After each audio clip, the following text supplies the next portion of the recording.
Alam po ninyo, Mr. Chair, I have to apologize for making this comparison. Yung 18 Marines po, Yan. yung kanilang mga dineliver na mga mali-maleta, kinumpute ko rin po eh. Despite the logistical nightmare scenario which was peddled to the public, ganito po yun eh. Approximately, they were delivering 2 billion pesos per day. Based on...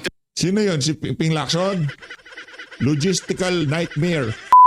Ang tanong lang naman ho natin dito, nasaan yung mga senador na maiingay sa napakaraming issue sa ating bansa ngayong mga panahon na to? Yung tipong lahat na lang naihahin na issue sa kanila, na mga nag-i-interview sa kanila, meron sila mga punto de vista. Nasaan itong si Ping Lacson Boytago? Nasaan itong si Tuta Soto? Di ba ang gagaling ng mga yan? Di ba lahat ng problema ng ating bansa, meron silang solusyon? Bakit wala kayo dito sa hearing ng Protect Committee? Bakit ang lagi naming nakikita dyan itong si Senator Loren Legarda, Senator Rodante Marcoleta, si Risa Ontiveros, nangangampanya talaga yan. Di ba? Si Win Gatchel yan, siya ang chairperson, kaya talagang dapat present yan. Pero nasa na yung mga maiingay sa impeachment, di ba? Ang dami ho nilang alam sabihin dyan. Bakit dito sa napaka-importanting issue na kinahaharap natin ngayong mga panahon na to, hinahanap po natin itong si Ping Lacson Boytago? Mahusay yung mama na yan. Laging may solusyon yan. O si Amy Marcos, nasaan din? Si Vito Lapid, huwag yung hanapin. Naghukay sa ano yun, sa Pampanga. Kakwari. Hindi ko alam anong ginagawa niya. Huwag niyo hanapin. Nananahimik siya, bakit ba? Pero bago yan, sa like at sa subscribe, masaya na po tayo dyan at sa mga gusto sumali sa ating community, yung join button, nandiyan lang mo sa baba. Ayun na nga mga kababayan, tayo ay naggagalumihanan. Hindi kasi ganito yan eh. Di ba? Sa ibang mga issue, ang dadaldal nila. Pagka nagpa-interview sila, kahit anong hihain ng mga nag-i-interview sa kanila, talagang linalagta kami. Sinasagot nila eh. Bakit dito sa isa na to, si Rodante Marcoleta ang pinakamasigasig? Oo, hindi man. Isa sa pinakamasigasig. Hindi ko sinasabi siya lang nagtatrabaho ha. Pero kahit sa anong isyong humarap sa ating bansa, kung meron siya sasabihin, talagang magsasalita siya. Hindi yung tipong magpapakita siya sa hearing, ramdam natin ang presensya niya, yung eagerness niyang makatulong sa ating mga kababayan. Nandun eh. Si Ping Lacson nasaan? Si Tuta Soto nasaan? Baka nagpapahinga na doon sa kanilang mga mansyon. Ito, panoorin natin. Protect Committee, March 26. 2026 hearing. Ito mga kababayan. Ganda ng numero ngayon. March 26, 2026. Ayos. Ito, pakinggan natin mga kababayan. Thank you, Mr. Chair. Mr. Chair. Thank you. Yes, go ahead, Senator Marcoleta. Mr. Chair, before we are overwhelmed by statistics coming from the oil companies, I think we should put some perspectives on today's hearing. Yan. You will note, Mr. Chair, that during the last hearing, this representation provided certain data coming from the tanks of Rotterdam Refinery and the tanks of Petronas Malaysia, also docked in Singapore. May I be allowed to present this data, Mr. Chair, which I updated last night. So these are basic price data as of March 25, 2026. Yes, go ahead, Senator Marcoleta. Can you please, can you see it, Mr. Chair? This slide, Mr. Chair, provides the data supplied to me by Netherlands Refinery, Rotterdam Tanks in Singapore. As of March 25, 2026, on the basis of 100,000 shipment, 100,000 metric tons, which means 118 million liters. And assuming that Philippine peso is 60 pesos per $1, 1 metric ton equals 1,180 liters. The FOB price, as you will see in this slide, Mr. Chair, is 570 US metric ton per metric ton. Okay? Metric ton. Yung shipping cost nito, Mr. Chair, ito, 1,500. Okay. So, yung MOPS niya is $1.71 per liter. Kapag kinumpute natin ito, Mr. Chair, FOB, $570. So, translate na natin $15 per liter. Isama natin ng $15 per liter. And MAPS of 1.71. Multiply that by 60, Mr. Chair, and divided by 1,180.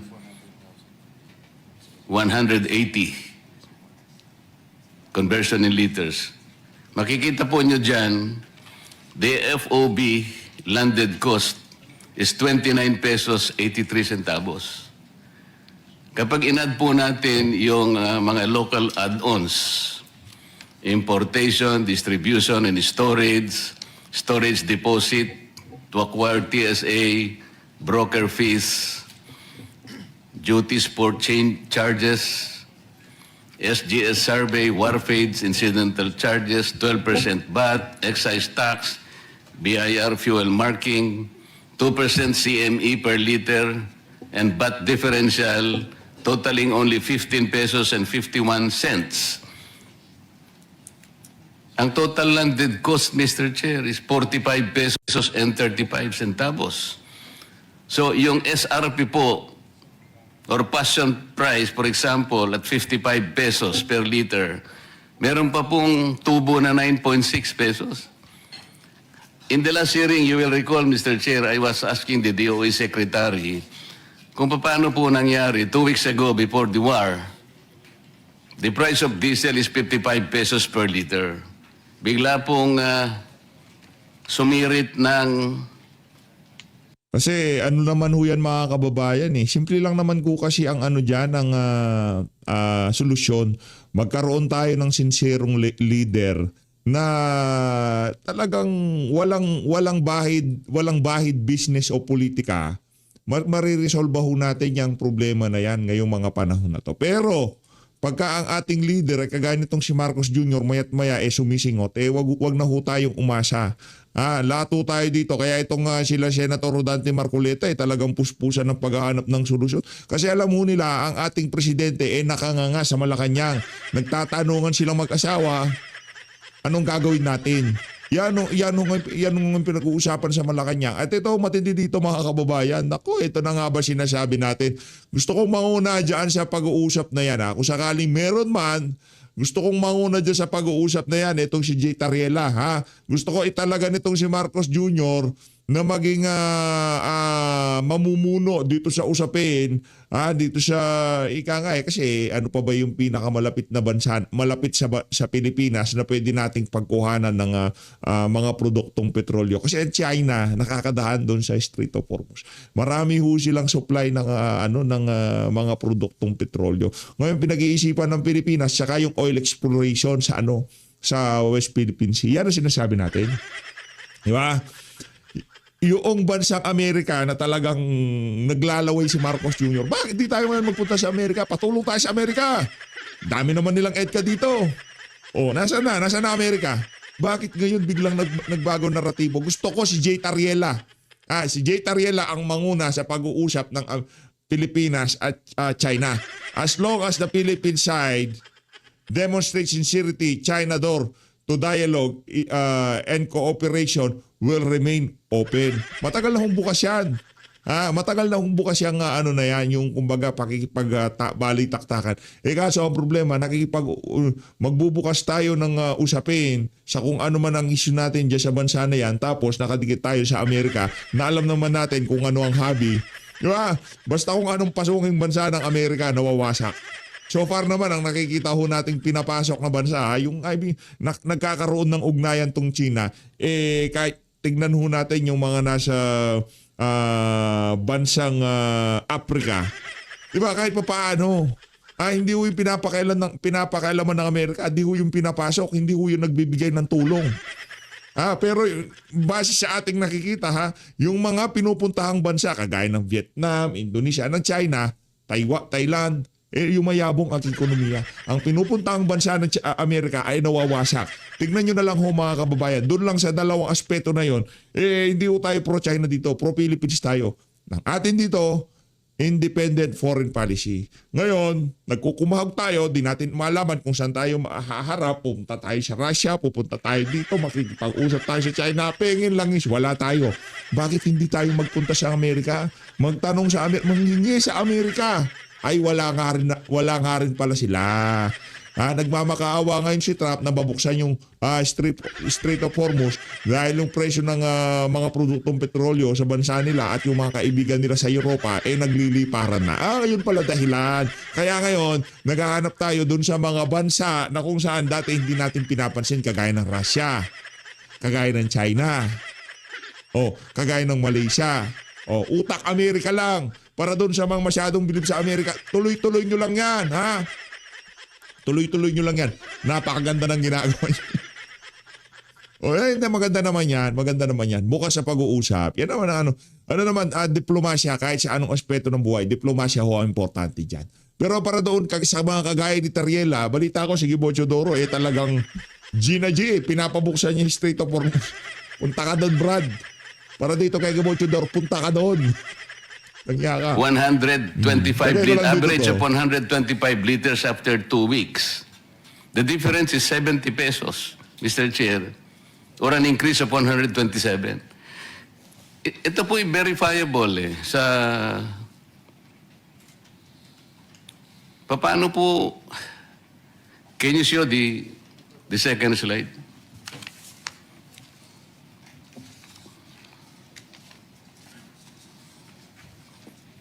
Yan ba yan? Mr. Chair, ito po yung second slide.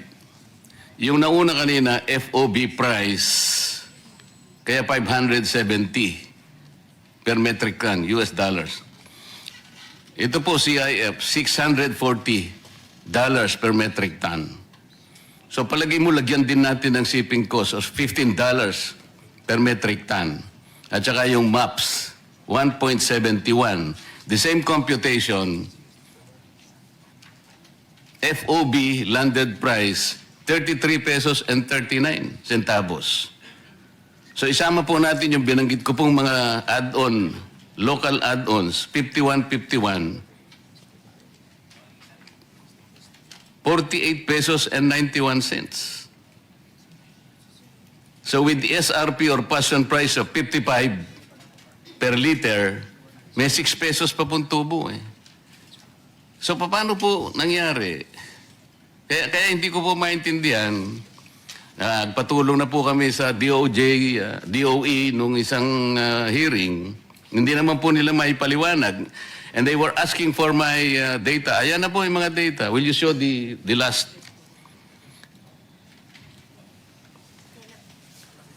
Mr. Chair, ito po yung last slide. CIA po ito. Dito po Petronas. Share nyo ho tong video na to kasi mahalaga ho ito Ito ang kinahaharap natin ngayon, siguro hindi nyo paramdam. Kalibil ho ito noong pandemic na nagla-lockdown. Yun ho ang level na kinahaharap natin ngayong mga panahon na to. Kaso ang kaibahan lang, hindi lang tayo makalabas nun, pero yung supply ng produktong petrolyo abundant. Galing sa bibig ni Marcos. Huwag mag-alala, yung supply natin pagkain, abundant. Lang yan abundant. Abundant. Yung problema, yung issue na yan sa China, yung oil exploration tayo, para tayong mga, hindi ngayon pinag-uusapan yan, hindi ngayon parang, kung kailan ka Jumijebs, doon ka naghahanap ng panghugas, hindi ganun yun. Meron nung kasabihan sa amin ganun, huwag kang kung kailan ka nag-jebs, doon ka naghahanap ng panghugas. Doon ka naghahanap ng tissue. Hindi ho ganun yun. Kasi ganyan ginagawa natin. Nagka-problema na. Doon tayo oil exploration dyan sa West Philippine Sea. O South China Sea. O kung ano man tawag nila dyan. O dyan sa karagatan na malapit sa Di ba? Doon natin hinahanap. Doon tayo naghahanap. Doon nandiyan na problema. Yan ang sinasabi ni Senator Robin Padilla. Napanood nyo, nakita nyo ho yung mga post niya. As early as 2025, meron na ho siya mga posting about sa welfare ng ating mga OFW sa Middle East, supply ng langis. Napakarami ho niyang posting. Parang napupursin niya. Ika nga, parang nanonostra niya. Nanonostra niya yung mangyayari sa hinaharap. Di ba? Oh. Ngayon, nandito na tayo sa kalagitnaan ng point of no return. Ewan ko ba dito, Ketra? Anong, hindi pa pwede, mamuhay na lang tayo na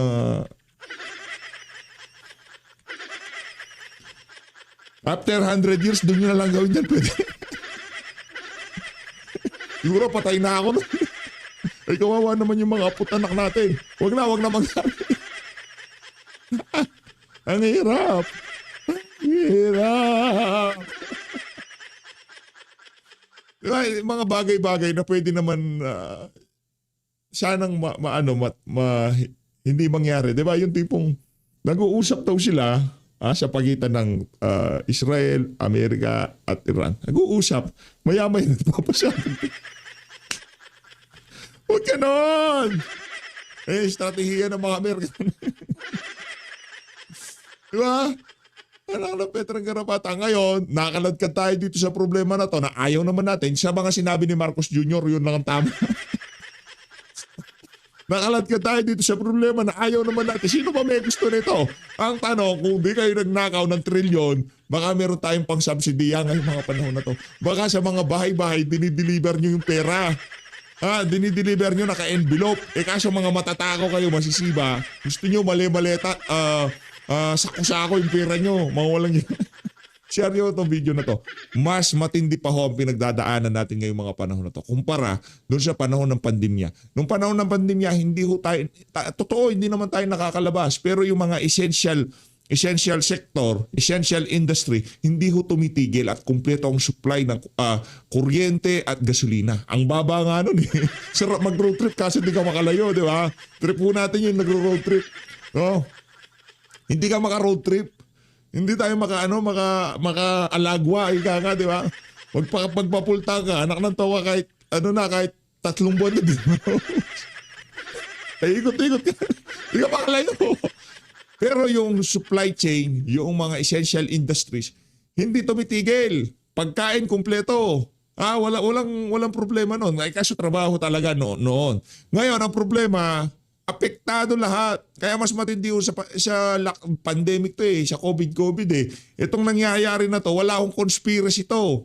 Talagang meron tayong crisis ngayong mga panahon na to.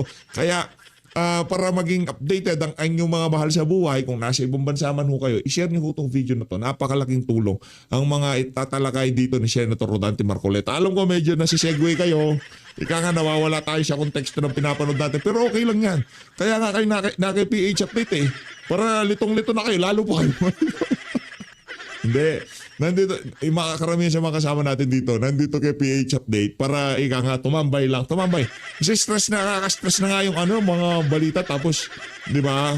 Kaya tuloy-tuloy lang ho natin ang pagbabantay sa mga kakinawasan. Only sa refinery. Aray, The tanks are all in Singapore. Ito po makikita nyo, $680 per metric ton, CIF. Maski lagyan pa natin ang shipping cost na $15 at saka yung 1.71 na MAPS. Again, using the same computation translated into liters, 35 pesos and 42 centavos. Plus the local add-ons, 50 pesos 94. Passion price 55, meron pa pong tubong 4 pesos per liter. How do we explain this? Sinasabi po ninyo you were importing it from Dubai and you cannot penetrate because of the closure of the Hormuz Strait of Hormuz. Bakit po yun ang reference natin? I'm talking about the prices now being quoted by the tanks in Singapore. Petronas and Rotterdam tanks in Singapore. This is thanks to vessel transaction. Ay, alam ko po, alam niyo ito. So, yung vessel po, lalapit lang sa tanks. Kaya kung gusto niyo, CIF, yung tanks na lang lalapit sa inyo. But these are the prices. You can check the prices in Singapore. Nasa akin po eh. I check it with a friend in Singapore. It's very easy naman po eh. We have an embassy in Singapore, I suppose, na maaaring makapagtanong din siya to check this data. Bakit po the President said 2 weeks ago we have about 50 to 60 na inventory. Okay. After 2 weeks, bakit po sumirit ng ganun? Inventory pa nyo, meron pa po tayo. During the last hearing, we have 45 days for diesel and 54 days for gasoline as admitted by DOE. So what are we talking about? Prices of Dubai or Argus benchmark analysis or even the MOPS?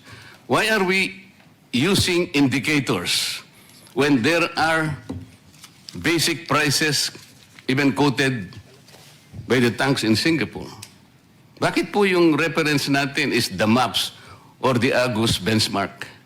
Why so?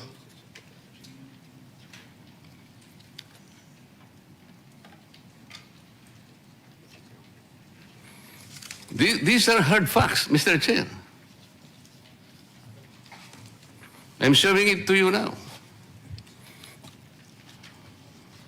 Saan po ninyo kinukuha yung langis ba? Nako. Dubai? May I answer, Mr. Chair? Yes, I am not familiar with the data that is being presented. But Ako, very clearly, Parang maangas tong isa na to ah. Siguro bilyonaryo to. also Ganyan yung mga maangas eh. Hindi na nila din ina-address yung mga nagsasalita dyan. Kasi alam nila sila yung mga lobbies dyan. Dubai price now is 140. You can ask DOE. How can a product be cheaper than $140 per barrel? Sir, because it is being referenced to the Argus benchmark, the Argus data. You're taking it from the maps. You talk about Dubai maps or Singapore Platts. Indicators po ito eh. This is the trading floor like WESM. Tinetrade po natin yon. Pero kung yung mga tangki na po sa Petronas ang nagsasabi and they're providing this data to us, paano po natin i-reconcile ito? I'm not questioning your indicators po, but I am only showing some figures, hard facts, that are supplied to me. Your Honor, again, this is the first time that we've seen the numbers. We would love to check it as well, but Yes, sir. Yung Argus po kasi is another information provider. Para lang din maps yan eh. Pero dito kasi, plots ang ginagamit. Yes, sir. Ano po yun eh? Worldwide po yun eh. Let's take the example of WESM sa electricity po. It's a trading floor. Ang WESM po, kapag ka walang bilateral contracts po yung supplier ng kuryente, pupunta sa WESM. Kung bilateral, may mga suppliers po, ang Meralco, okay lang po yon. Pupunta lahat sila sa WESM. So yung WESM, the trading floor, ito yung spot market, ididikta niya. Pero hindi lahat ng pagkakataon sa WESM po yun. Kumisan nga eh, sa WESM magtataka kayo eh, 32 pesos pa nga eh, per kilowatt hour, which is impossible. Sa Meralco, siguro 10, 11 pesos per kilowatt hour. Sa electric cooperative, siguro, medyo mataas ng konti, 14 to maybe 18 pesos per kilowatt hour. Yung sinasabi po ninyo is the trading floor. That's the spot market. But I'm telling you, these are the figures. You can check it. Kaya po binigay ko na po rin para makita po ninyong lahat eh. I can even give you a name of a company in Singapore para siya po yung makipag-deal. It will take only the government, siguro mag-issue po kayong letter of intent. Baka mamaya po, sumagot na po yun eh. And for our country to issue the ICPO. Ano bang pinaglalaban nitong si Rodante Marcoleta dito sa video na to? Makabili yung mga private company ng murang produktong petrolyo, krudo, gasolina, 'di ba, kerosene, diesel. Yun ang gusto niya mangyari dito. Pero ipinipilit ng mga private sector, yung mga kumpanya ng mahal. Ito yung paamantayan ng pagbili namin. Ito yung presyo ng binibilhan namin. Yun ho ang dahilan nila. Sabi ni Senator Rodante Marcoleta, ito para sa kapakanan mo, kapakanan ko, kapakanan ng mga mahal niyo sa buhay na nasa Pilipinas ang pinaglalaban dito ni Rodante Marcoleta. Hindi to bida-bida. Naghahanap ng solusyon at sinasampal doon sa mga kumpanya na napakamahal mamaresyo ng kanilang mga produktong petrolyo. Hindi ito pag-grandstanding. Hindi yan ganyan. Nakita na natin ang track record nito. Hindi Alarisa Hontiveros yan. Yang mama na yan, basta nasa katuwiran, kahit saan kayo magpang-abot, talagang aabutan ganyan. Yusek, meron kang gusto sabihin? We'd like to thank, for the record, Mr. Chair, thank you very much. On behalf of the DOE, we asked for the data precisely to validate and also look into the conversion and the computation. So I'd like to thank the Honorable Marcoleta for showing it right now. For the record, Mr. Chair, may I provide the copies of the 3 slides I have shown? Yeah, the committee will request for those computation and furnish the Department of Energy those computations as well as the associations of the different oil companies. With For your the record, permission. Mr. Chair, I am leaving it with the committee. Yes. And for the DOE to just access this particular Yes, data. we will Thank you very furnish much, Mr. Chair. we will furnish the department, Senator Marcoleta. We'll discuss pricing later on. No? We're also very interested with prices of Senator Yo, Lauren. tuloy-tuloy tayo, tuloy-tuloy. Napakalagaw nung pinag-uusapan natin Representative na to. from Chevron, we're coming from different perspective. What is the monthly consumption of the Philippines in terms of diesel? Diesel-wise, what is the national consumption? The daily volume is 33 million a day. Sir, I'm talking about monthly. How much? Monthly is 900. Ito maangas. Masama tumingin yun oh. Metric tons or barrels or what? Million liters. Oo, sama tumingin tong isa na to eh. Kanino ba anak to?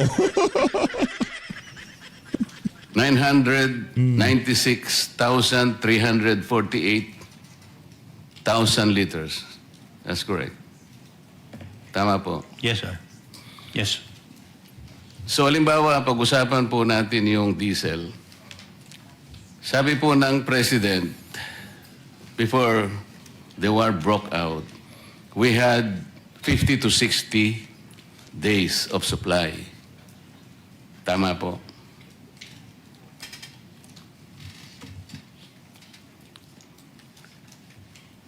So after 2 weeks po, yung 55, tumaas po ng average sa 125.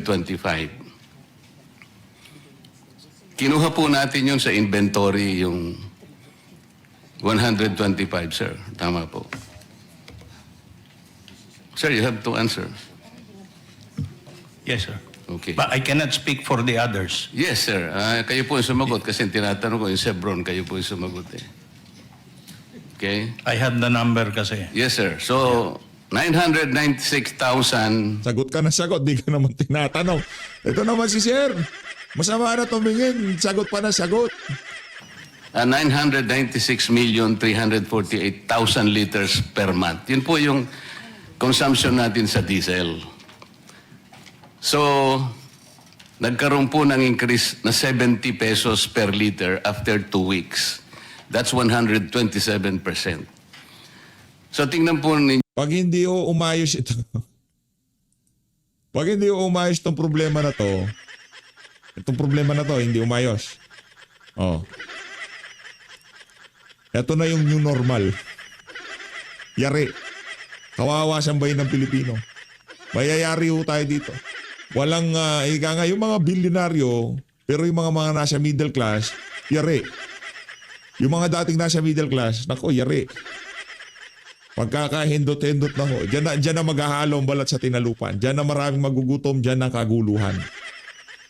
Hindi ubiro yan. Yang kaya ang Malacanang, ang Senado, ang House of Representatives, kasi gobyerno yan. Ay, hanggat maaari, kung kaya nilang maging intact ang pamahalaan ngayong mga panahon na to, gagawin nila lahat kahit tanggalin lahat ng tax, magpalabas ng maraming pera. Eh, kaso ninakaw na nga yung 1 trillion. Gagawin nila lahat. Kasi gobyerno, pamahalaan yan. Yan ang trabaho nila. Na talagang hanggat maaari mapanatili ang gobyerno. Mapanatili ang... Ano yan? Ika na nasa survival mode ngayon ang ating pamahalaan.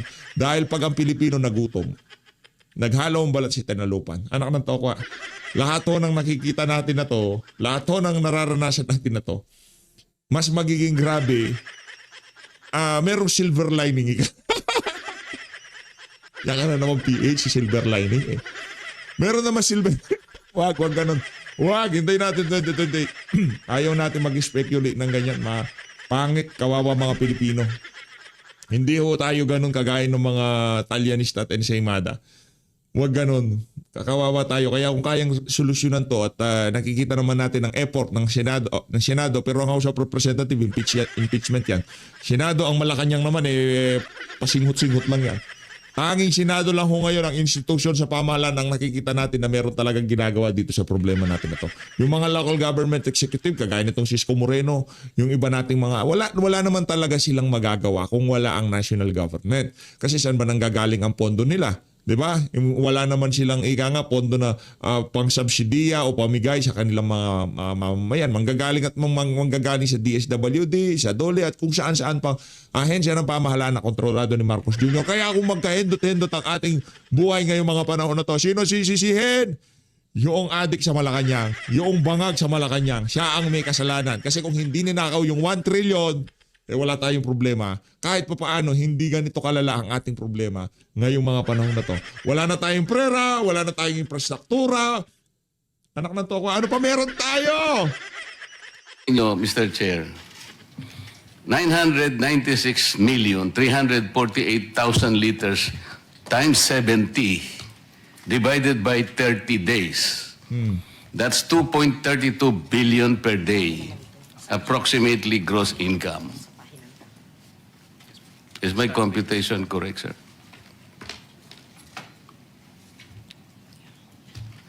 Ulitin ko po, 996,348,000 liters times 70, ito po yung increase, divided by 30, 2.32 billion per day. Ang approximate gross income. Kasi kinuha niyo po sa inventory. Wala pa naman po yung, di pa naman kayo umaangkat. 2 weeks pa lang po nakaraan eh. Gasoline. It used to be 50 liters per day, pre-war. Naging 80 liters po, average, after 2 weeks. So meron pong difference na 30 pesos per liter or an increase of 67%. Sir, ilan po yung consumption natin ng gasoline per month?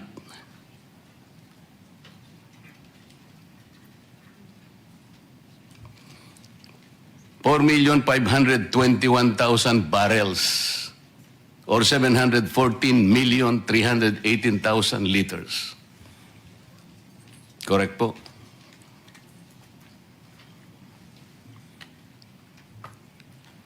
Can I get a confirmation? Anybody from?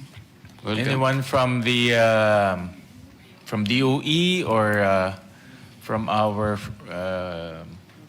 These figures were stakeholders. supplied to me by a friend from the oil companies. I think DOE will be the more appropriate resource person to shed light on this matter. Mr. Chair, as confirmed kanina, yung diesel is around 32.5 million liters per day. More or less 33 Minasort million. na natin yun, 996,348,000. Yeah, So yung gasoline. gasoline na lang. Gasoline is around 23.3 million liters per day. Or 714,318,000 liters. Tama po. The 23.3 million is already in liters, Mr. Chair.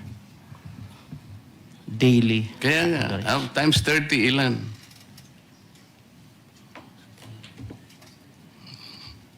$714,318,000 liters of gasoline. Tama po. That's correct. Around Oh, 600. yan. Ito po, ganito. 714,318,000 liters of gasoline times 30 days.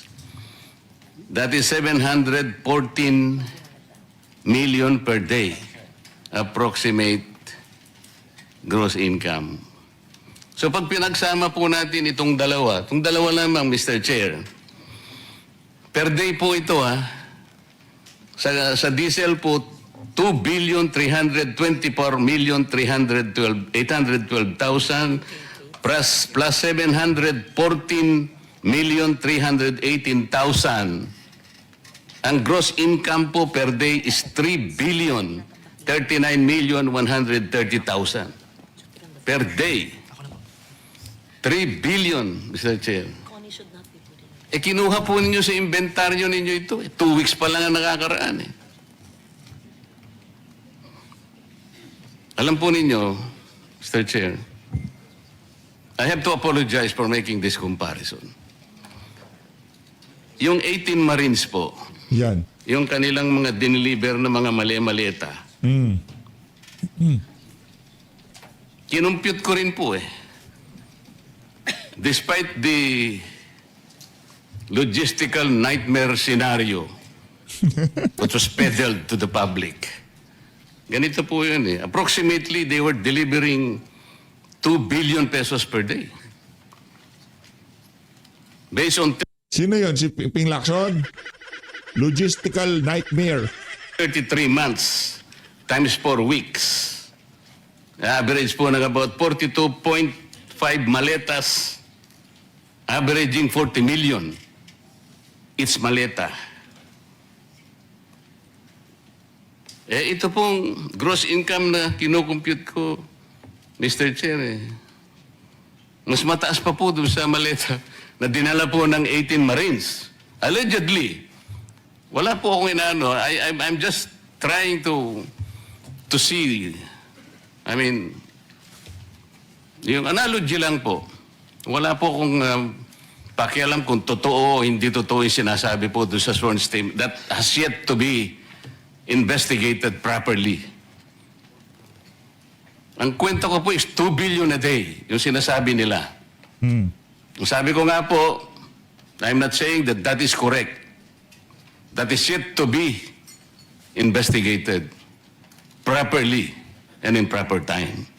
Pero ito pong sinasabi ko, it's 3 billion pesos per day ang gross income po ng National Oil Company. These are not my figures. Salamat po, Mr. Chair. Thank you. Thank you, Senator Marcoleta. Again, we'll discuss the pricing later on, and I'm sure our friends from Manibela also have some. Thank you. And lastly, we call on Ms. Jetty. Yes, Senator Marcoleta. Just a few questions, Madam. Everybody else in the oil industry is pinpointing the Strait of Hormuz as the chief villain. But you said that only 20% of the oil supply is coming through that route, the Persian Gulf and the Gulf of Oman. What about the Suez Canal, Madam? Are you assuming that it is closed? So right now, the Suez Canal is not closed. So Yes. you look at three waterways. No, I'm only asking you if the Suez Canal is closed also. It is not closed. It is not, of Yeah. course.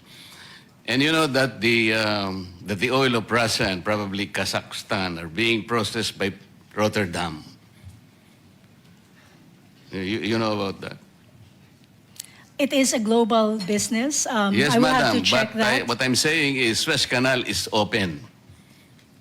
America is not affected by the Strait of Hormuz. Okay. From a pricing Petronas of perspective, Malaysia it is not impacts the affected entire by world. the Suez. Petronas of Malaysia is not affected by the Strait of Hormuz. Am I correct? Everyone is affected by the closure of the Strait Everyone. of Hormuz. Why everyone? um, I have shown to you Sir, because The of the data. pricing, which is global. Galingan mo, that, Ting, ha? that is Siguraduhin mo na final answer mo na yan. always the argument. You're always returning back to the argument of a replacement cost, of Argus, of maps, and the plots. But what about the data I have just shown a few minutes ago? I think, as mentioned by the other members, we have not seen that data, and we would be happy to look at it. Now, if you then look at market dynamics, As we speak, you each- can already check this, madam. we will have a look at it, sir. I would be happy to have a look at it. Of course, of yeah. course. And this committee awaits for confirmation on your side, Yes. if these data are correct or not. Yes. That's Now, the only issue. I hear you. Because this data, as you might have noted, they do not even, they even included the VAT and the excise tax and even the biofuel. Earlier, even our committees also took upon ourselves of legislating, let's say suspending the collection of VAT or even the excise tax and even suspending or replacing our CME with PME, which is of course will be affecting our coconut industry. But in this data that I have just presented, we will preserve all this. That's why it is very important for you to please check on this data first of all, before we even continue discussing your apprehensions and your world data and the trending and the trading floor and the spot market and blah, blah, blah. Thank you, Mr. Chair. Sir, Mr. So Chairman. happy to. Mr. Chairman. Yes, Senator Makino. Mr. Chairman, ang data na binabanggit ni Senator Marcoleta, no, kung totoo po ay mahalaga talaga, can we ask DOE? Para po, matagal pa po tayo dito. Maybe we can talk to the staff of Senator Marcoleta, some of the Yan. industry players. We can go on the side and tingnan natin kung option ba talaga to para makita natin kung yung veracity nitong data na to, no, please? Actually, Mr. Chair, I approached some of the members of the Senate staff. Yusek, please sit down.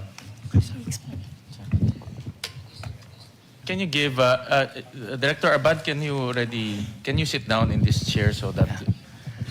Actually, Mr. Chair, we already approached the Senate staff so that we can compare and check the computation, looking into the details, including but not limited to the conversions.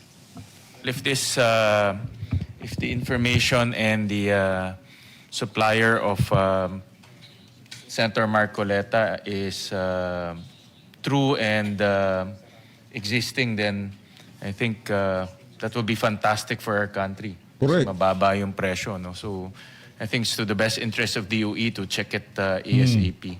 Now, we'll give you the materials in a while. Can we ask for official position from the DOE before the end of the hearing? I mean, matagal-tagal pa naman tayo dito, Yusek Wimpy, no?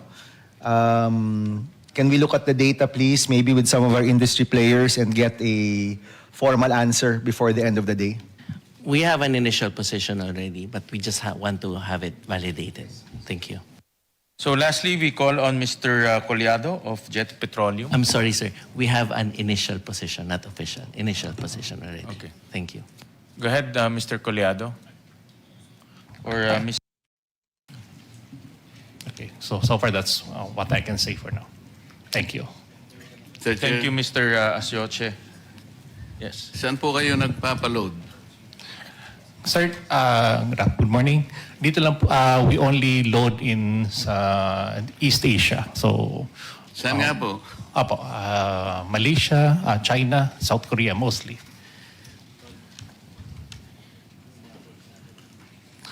Sir, we only import finished goods po. Finished product. Kasi po kung bibili pa kayo sa South Korea, siyempre iba-iba ng layer yun. Ang sinasabi ko, dumirekta po kayo sa mga tangke na nandun sa Singapore. Kanina ko pa nga po sinasabi yun. Bakit nga po ayon yung tingnan yun? Kasi po, kung doon tayo nakapokus, there is no problem to speak of in the first place. Kapag napatunayan po na tama yung data. Hindi po ba? Sir, I believe Singapore has ceased all exports. Ano po? Singapore has ceased all exports.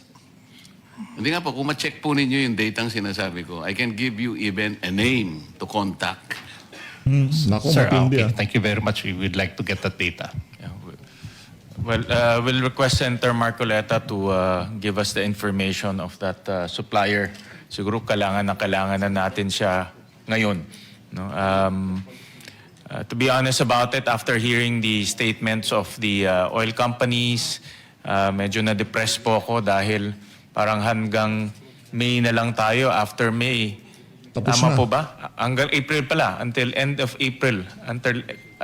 After end of April, parang For Petron, it's up to the end of May. end of May for Petron, but the others is until end of April, correct? We're continuing to work on getting more supply week Yeah. in and week But out. what I wanted to hear is certainty na merong supply papasok. No? And after hearing all of the comments, ang narinig ko is uncertainty. No? After April, after May, and it's quite concerning because you cannot run a country with uncertainty of fuel supply. No? You cannot run businesses with uncertainty of fuel supply. Hindi, sa mga ordinaryong Pilipino, yung uncertainty, napakapangit yan. Pero para doon sa mga bilyonaryong kaibigan ng mga magnanakaw sa Malacanang, pag naririnig nila yung word na uncertainty, ang pumapasok sa utak nila, chaching, pera, pera, pera. Uncertainty, naku, pera yan. Paano tayo kikita dyan, di ba? Yeah. Senwin, alam ko mayaman ka eh. Nagpupulong-pulong ang mga oligarko ngayong mga panahon na to, hindi para tulungan ang mga mahihirap. Kung paano pa mas kumita ngayong mga panahon na to. Yan ang nakikita natin kasi sino ba may-ari ng mga malalaking petroleum company na yan? Ha? Mga bilyonaryo. Ngayon kung gusto nila tumulong, meron pa pala sila supply na kung saan nabili nila mura, ano na lang, tulong na lang. Pero naiintindihan natin bakit nagtataas. Kahit pa paano, pero iba yung kay Senator Rodante Marcoleta, meron siya supplier. Iba ho yun mga kababayan. Kaya kung meron siya supplier, mas maganda. Kung gusto nilang tumulong ngayong mga panahon na to, anak ng tokwa, wag na nilang hintayin yung oil deregulation. Basta, yun. Hindi na nila kailangan yung bat, sige, shoulder na namin yan, kami na bahala, bilyonaryo na. Ang business sila palugi. Maraming salamat mga kababayan, mag-ingat ako kayo lahat. Mahal natin Pilipinas.